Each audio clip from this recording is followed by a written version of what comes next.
If you get the age pension, or you know someone who does, listen carefully, because in just a few weeks your payment could quietly go down, even if the government tells you it is going up.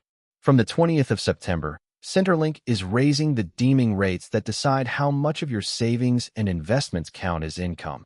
And that one small percentage change on paper could mean real dollars disappearing from your fortnightly pension.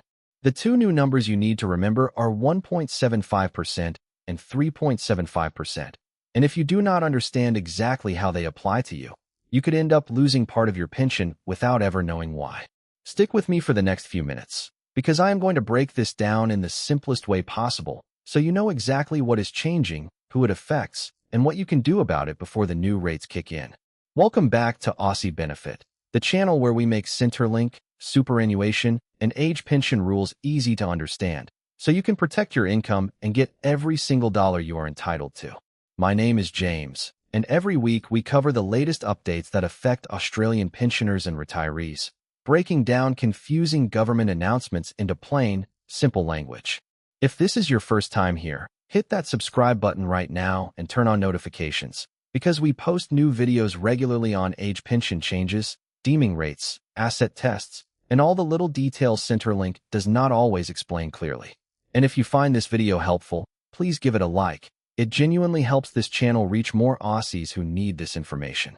Today we are talking about the new deeming rates that come into effect on the 20th of September, why the government is making this change, exactly how the 1.75% and 3.75% rates work, and most importantly, how this could affect the amount of pension landing in your bank account. So let us start with the basics.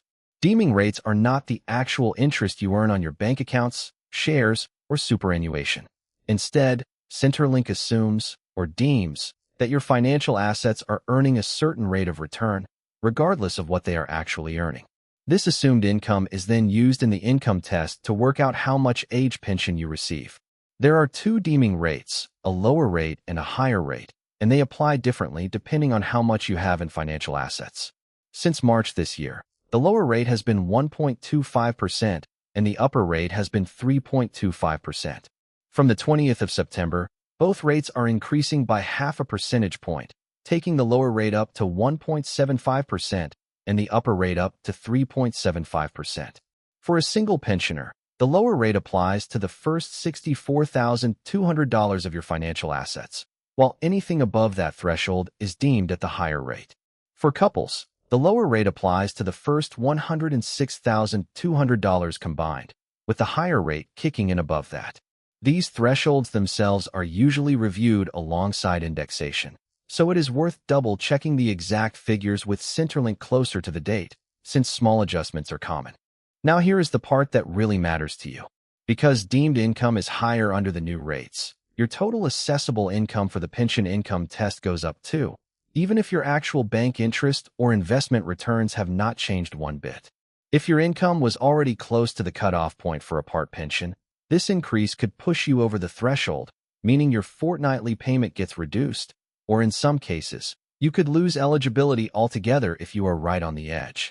On the other hand, if your total income is well below the threshold, or you are already on the maximum pension rate, this change might not affect you much at all, because the income test simply is not the limiting factor for your payment. This is why it is so important to know your own numbers rather than assuming this news applies the same way to everyone. The government has framed this change as a natural adjustment to reflect current interest rate conditions, since deeming rates are meant to roughly track what ordinary Australians can realistically earn on safe, low-risk investments. After years of historically low deeming rates during the pandemic period, rates have now risen twice within the past 12 months alone, which shows just how quickly these settings can move. If you have significant savings in term deposits, shares, or managed funds outside your home, you are the group most likely to feel this change directly. So it is worth sitting down and recalculating your deemed income using the new rates before September arrives, rather than being surprised when your payment changes. A simple way to prepare is to log into your MyGov account linked to Centrelink. Check your current asset and income test estimates, and if possible, speak to a financial counselor or use the official deeming calculator to see exactly where you stand under the new 1.75 and 3.75% rates. So to wrap things up, From the 20th of September, deeming rates are rising from 1.25% to 1.75% for the lower band, and from 3.25% to 3.75% for the upper band. And this could quietly reduce the age pension for anyone whose income is close to the test threshold. The best thing you can do right now is check your own financial situation. Use Centrelink's Deeming calculator, and if you are unsure, reach out to a financial counselor before the change takes effect, so there are no surprises in your bank account. If this video helped clear things up, please hit that like button, drop a comment letting me know if this change affects you. And if you have not already, subscribe to Aussie Benefit so you never miss an update on age pension rules, Centrelink changes, or retirement planning tips. We put out new videos regularly to help you stay on top of your entitlements and keep more of your hard-earned money where it belongs, in your pocket. Thanks for watching, take care of yourselves, and I will see you in the next one.